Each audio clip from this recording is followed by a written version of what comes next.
ang grupo, mas nagiging masigla ang galaw. Sigaw ng saya sa paligid, nakakahawa sa damdamin. Puso ay mas nagiging matatag, Hinga ay mas nagiging malalim. habang tuloy ang bawat galaw, lakas ay unti-unting dumarami. Bakit samba? Ito ang sagot, Ganun ang katawan, saya ang abot. bawas ay tumutulo, ngunit ngiti ay tuloy-tuloy. Bakit samba? Dito gumagaan ang bigat, Habang sabay ang bawat galaw, lumalakas ang buong katawan.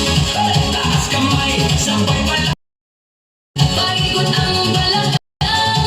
yung konti sa tataas, Sabay sigaw ng buong grupo, habang tuloy ang sayaw ay pagod ay napapalitan. siglang siyang bumabalik sa bawat bukas ng galaw. Bakit sumba? Ngayon